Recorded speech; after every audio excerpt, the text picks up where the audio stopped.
Hola, ¿qué tal? Buenas noches y sean todos bienvenidos a un nuevo programa de Málaga Examen, el espacio que tenemos en esta casa, en Canal Málaga, para el análisis y el debate de la actualidad. Una actualidad que nos lleva hoy a hablar del nuevo gobierno central, de la nueva ordenanza de ocupación de la vía pública y también de las obras de la Plaza de la Merced. Asuntos que vamos a tratar hoy con nuestro invitado, con el portavoz del Grupo Municipal de Málaga para la Gente, con Eduardo Zorrilla. ¿Qué tal? ¿Cómo está? Muy bien, Manu. Muchas gracias por vuestra invitación. Y hoy también nos acompaña en esta mesa el abogado Joaquín Pérez. ¿Qué tal? Buenas noches, Manu. ¿Qué tal? Bien. También está con nosotros la profesora de la Universidad de Málaga, Sonia Blanco. Buenas noches. Manu. Encantada. Y saludamos también al presidente de la Federación de Asociaciones de Vecinos Solidaridad, José Óscar López. ¿Qué tal? ¿Cómo está? Bien, buenas noches. Pues vamos a comenzar el programa de hoy mirando a Madrid y al nuevo gobierno central de Pedro Sánchez. Un nuevo ejecutivo que es fruto de la moción de censura que tuvo lugar la semana pasada. La primera que se hace efectiva en la historia de la democracia en España. Estamos ante un nuevo panorama político que se sigue perfilando en estos momentos. De hecho, hoy mismo han tomado posesión de sus cargos los nuevos ministros.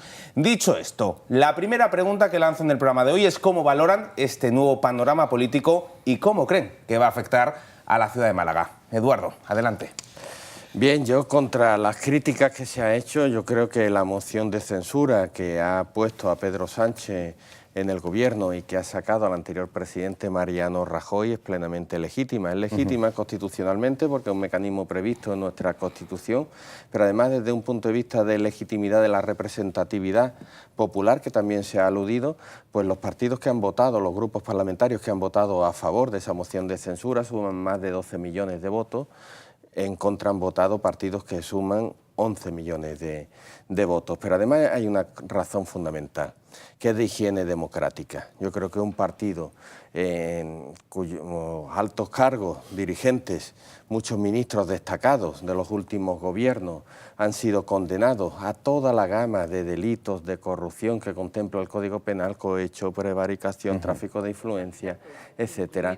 Lo sorprendente es que no hubiera dimitido ya hace tiempo Mariano Rajoy, no que haya sido ahora cesado y en función de una moción de censura. Eso sí que es sorprendente. Yo creo que en cualquier otro país europeo hubiera dimitido ya hace tiempo desde aquellos acontecimientos, de aquellos mensajes de Luis Fuerte que conocimos, que dirigía al señor Bárcenas cuando este fue imputado, o desde que se conoce que su nombre aparece como perceptor de sobres de dinero en negro en los papeles de este señor, del señor Bárcenas.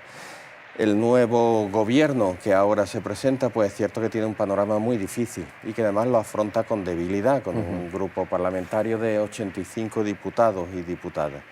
Quizá hubiera sido mejor que hubiera buscado la participación de otros grupos que le hubiera dado más respaldo. En todo caso, creo que los nombres que se han presentado pues son nombres que aunan prestigio, valoración popular, eso es cierto, y una imagen importante, pero como decía aquel, por sus hechos los conoceréis.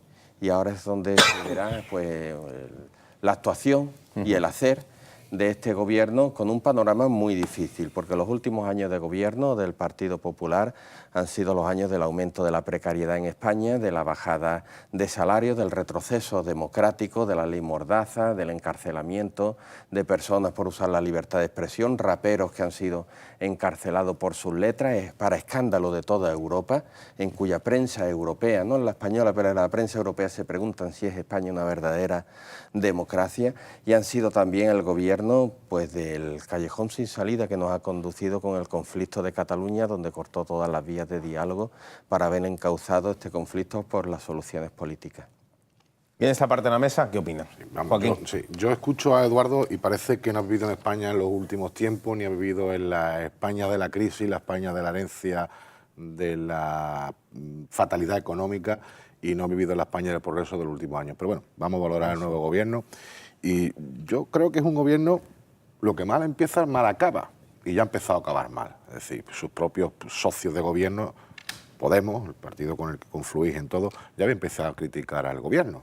Había empezado a criticar al ministro de Interior, al juez Grande Marlaska, porque pidió apertura de juicio contra personas que rodearon el Parlamento de Cataluña, porque procesó a unos periodistas del Jueves por una viñeta que atentaban contra el rey. O sea, vosotros que creéis que es que todo va contra lo que vosotros creáis, y no es así. Ya habéis empezado a criticar. De hecho, Pablo Iglesias ya ha dado un margen, ya cuestiona al gobierno, ha dado un margen de una semana de cortesía, pero en cualquier caso, yo creo que ¿cómo va a influir el gobierno en Málaga? Por suerte va a influir poco, porque la interinidad a la que se enfrenta este gobierno se encuentra que un gobierno va a influir poco porque va a trabajar poco, porque se encuentra una economía perfectamente armada.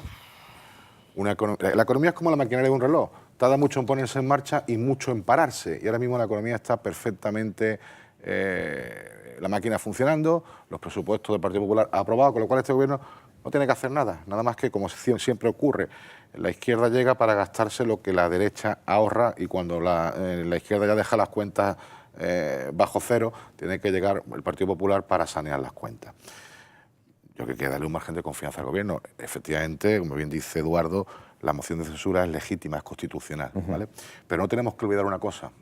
Habéis planteado una moción de censura con el apoyo y con el acuerdo de separatistas y proetarras. Y eso yo creo que la ciudadanía nunca lo va a olvidar. Partiendo de ahí, pues lo dicho, aumentamos cartera, ya se nota más gasto, más volumen, más intervencionismo, es lo típico de estos casos, ¿no? Va a ser difícil porque con escasos 84 diputados intentar gobernar cuando ya de entrada tiene a los socios que le han apoyado en contra. Podemos, ya está cuestionando, y dentro de pocos días vendrán a pasar la factura los proetarras que han apoyado esto y los separatistas. Cuando empiecen a pasar las facturas, va a tener muy poco margen de actuación este gobierno.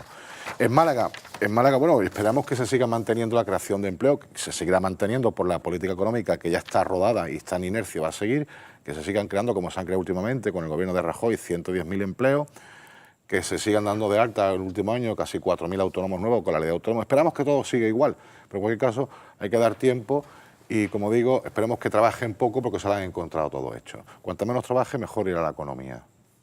Sonia.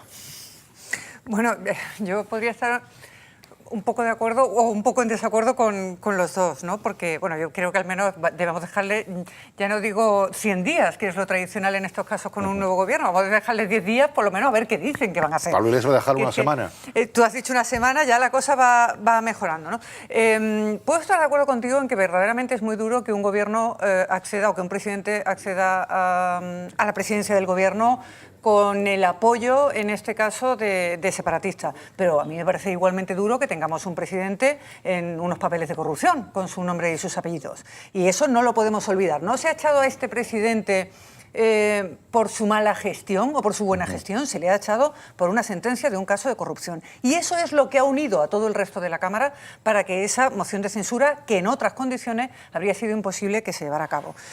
Dicho esto, a mí me gustaría centrarme más en lo que está pasando ahora, porque además a mí me parece muy significativo que después de que el último gobierno prácticamente tardó 1 año y pico o casi 1 año en formarse con las investiduras fallidas y demás, aquí tenemos que prácticamente una semana después de la moción de censura ya tenemos hasta nuevo gabinete de gobierno. Y a mí eso ya me parece bastante positivo, que se están haciendo cosas. Luego veremos efectivamente lo que puede hacer un gobierno con el número de diputados tan escaso y tan minoritario que tiene. Yo entiendo que Podemos con Izquierda Unida proteste y se queje y que hubieran querido entrar. Incluso podría haber parecido lógico, incluso pragmático por parte del Partido Socialista, puesto que hubiera tenido más apoyo si hubiera metido a alguien de Podemos. Pero a mí verdaderamente me produce mucha ilusión. Fíjate que al principio, cuando salieron los primeros nombres, que si os acordáis eran Borrell y Carmen Calvo, yo fruncí un poco el ceño y dije, jo, es que no hay nadie entre la gente joven, es que vamos a tener que... Pero luego, cuando han ido saliendo todos los nombres y ves los currículum, la experiencia política o de gestión o profesional que tienen, es que dices, mira, no sabemos lo que va a hacer Pedro Sánchez porque es la primera vez que está en un cargo de gestión, pero de momento, como cazatalentos, está demostrando mucha mano.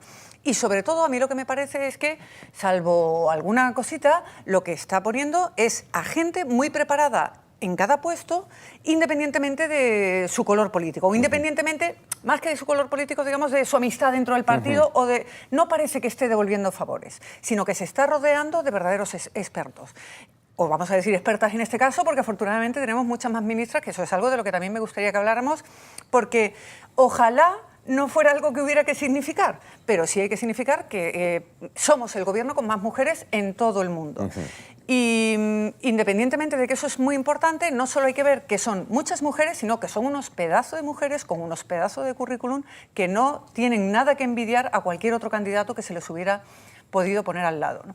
Entonces, yo personalmente, como ciudadana, tengo que decir que yo, de momento, me siento muy ilusionada, que evidentemente es muy pronto, pero que ya hemos probado durante mucho tiempo con gobiernos de perfiles muy políticos y que ahora tener un gobierno más tecnocrático en este sentido, pues dice, bueno, vamos a ver qué tal sale la jugada. Lo iremos viendo. Claro. José Óscar.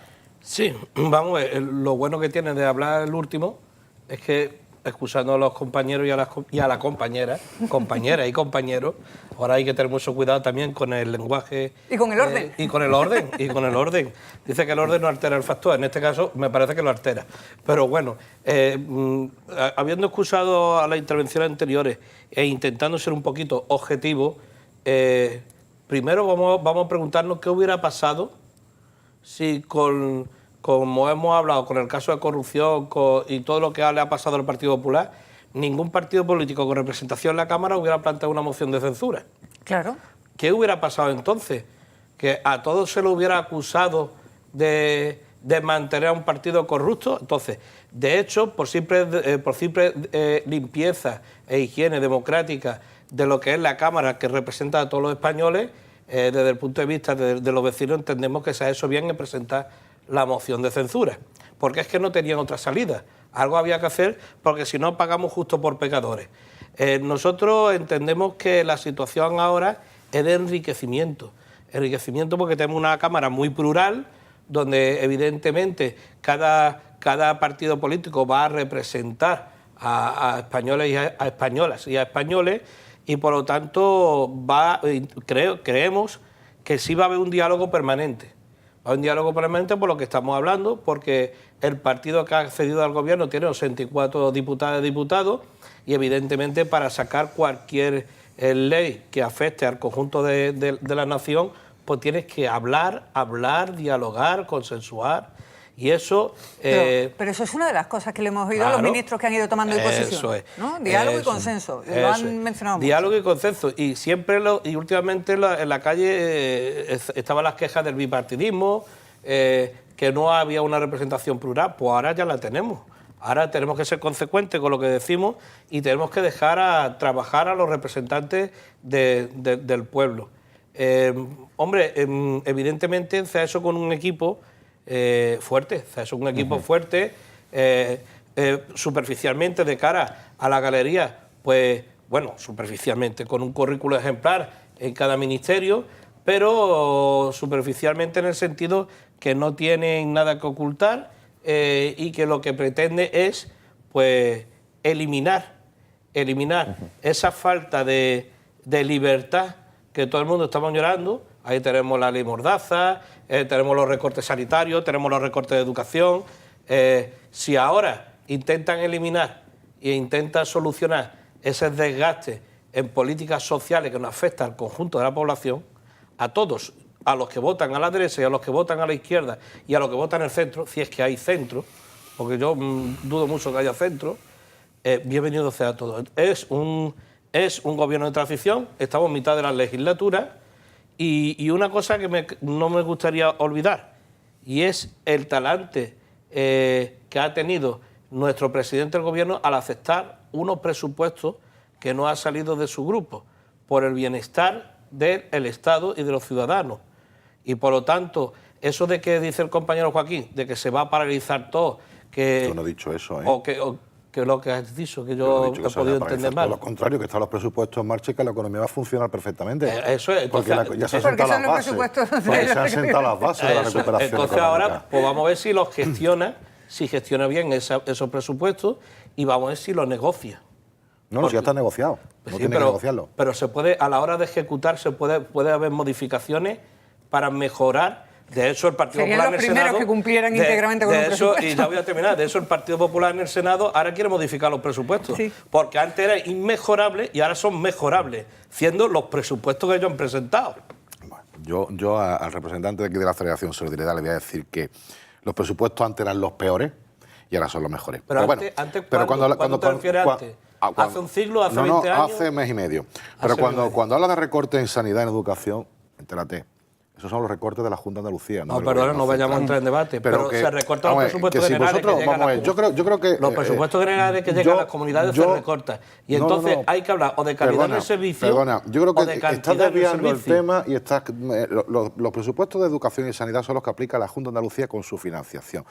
Con la financiación recortada que le da el gobierno. Eso que le da el gobierno central. No vamos a escurrir el bulto, Joaquín. Uno que somos tres hablando. Vamos a ver, que aquí tenemos escuchamos a Joaquín, lo vamos con Eduardo. La financiación, Eduardo, son de los Eduardo, dos, la financiación de la que tiene Junta y vuestra, la Junta del de Partido Andalucía Popular. es la financiación que tenemos en todas las comunidades, en todos los territorios españoles. Y aquí tenemos la peor sanidad, la peor educación y la mayor cifra del paro. Pero hace cambio en Valencia, hace cambio en Castilla-La Mancha, hace cambio en Madrid. El tema es que, vamos, vosotros planteáis que, y yo estoy de acuerdo con vosotros, que el currículum y la preparación de los nuevos ministros a mí me parece de altura. De hecho, el que desentona ahí es Pedro Sánchez, que pasa del paro a presidente del gobierno, es la primera vez en la historia. Bueno, a mí me parece que una señal de inteligencia por parte de Pedro Sánchez, por supuesto, es sabiendo que él no tiene experiencia, de gente buena, sabiendo, como tú bien dices, que no tiene experiencia, presidente del gobierno. Eso es un hecho. Pero hablabais un poco, y quiero abordar muchos presidentes no tenían ninguna quiero abordar el tema. Hablabais del tema de la corrupción. Pues mira, pues sí, en el Partido Popular en el año 2000, 2003 ha habido corrupción.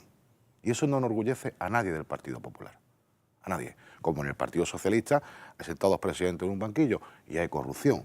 Como en todos los partidos hay corrupción. Y estoy seguro que ni todos los socialistas son corruptos. Bueno, Partido Socialista. O sí, es que pero ya no eran. Pero que no están en cargos de poder. Entonces, es que el problema yo creo que la corrupción no enorgullece a ningún partido, ni se siente ningún partido orgulloso con la corrupción. Oye, y te puede salir gente mal, como ha pasado en el Partido Popular. Y quizá el Partido Popular tenga que pedir disculpas por decir, bueno, me he equivocado a la hora de elegir a las personas. Estamos hablando de hace 15 años. Pero la corrupción, por desgracia, no se va a acabar, porque va ligada a las personas. Y tenemos que tenerlo claro. Y ni un partido ni otro se sienten orgullosos de su corrupción, ni el vuestro, ni el PSOE, ni el PP. Y lo que no podemos decir, meter todo el mundo en el mismo saco, porque hay muchos políticos de Izquierda Unida, del Partido Socialista, la mayoría, por suerte, muchos no, la gran mayoría, el 99,9%, que son personas honradas que están trabajando por el bien de los ciudadanos. ¿Y aquí ha ocurrido? Efectivamente, no se va a negar, ha ocurrido. Pero pretender con esto presentar una moción de censura para retomar la estabilidad de un gobierno, pero si el gobierno no tenía ningún problema, la corrupción no ha afectado a este gobierno y la estabilidad del país estaba. Pero que a mí me parece bien que vosotros planteáis como solución esta. Y de hecho es legítima, es constitucional y es mayoritaria, hay que respetarla. Yo es que creo que el que vive en otra realidad eres tú, Joaquín. Seguramente. Y además no has leído la sentencia del caso Gürtel. La sentencia del caso Gürtel no habla de casos aislados, como decía el presidente Rajoy, de corrupción. Para empezar, pone en duda la credibilidad de las declaraciones del propio presidente del gobierno, Mariano Rajoy. Y habla de toda una maquinaria creada para la financiación ilegal del Partido Popular, que es condenado, además, como responsable civil. En este caso, porque entonces, en aquel año, todavía no podía ser condenado un partido penalmente. Y los delitos que se enumeran son muy graves y están implicados dirigentes de tu partido. Cualquier delito relacionado con la corrupción. Yo te he escuchado ahora a Eduardo, Joaquín, y luego... sin interrumpirte las dos intervenciones que has tenido. Y creo que no vives en la realidad en cuanto a eso. No es que haya casos de corrupción, personas corruptas puede haber en cualquier partido, en cualquier organización, en cualquier provincia, comunidad autónoma, etc. Aquí es que había una maquinaria para delinquir y para financiar ilegalmente un partido. Y esto es lo grave, y es un verdadero escándalo no solo en España y en toda Europa, que haya permanecido en el gobierno durante tantos años. Y creo que no vives en la realidad. Cuando me decías a mí que no conozco, que he vivido en otro país, yo sí que creo que tú vives en otro país y no ves la realidad en que viven miles de familias ahora mismo en España, una situación de emergencia social grave, de falta de vivienda, de falta de empleo, que sigue habiendo un paro galopante. Es más, lo que es más grave, los empleos que se han creado y que se están creando son absolutamente precarios, con salarios de miseria. La propia Cáritas llama la atención sobre el resurgimiento de la figura del trabajador pobre, que no tiene dinero ahora mismo para pagar ni una vivienda, se están alquilando habitaciones, con los salarios, con los contratos que hay completamente temporales y precarios. no se puede acceder a una vivienda ni a una planificación de vida. Somos el país con más baja natalidad y no es un tema cultural, es un tema de precariedad económica y de pobreza que se está viviendo en este país. Y eso es consecuencia de los gobiernos también del Partido Popular, de las reformas laborales y de las pérdidas de derechos laborales que hemos tenido durante todo este tiempo. No es cierto, además, que la izquierda venga siempre a gastarse la riqueza que la derecha ha creado.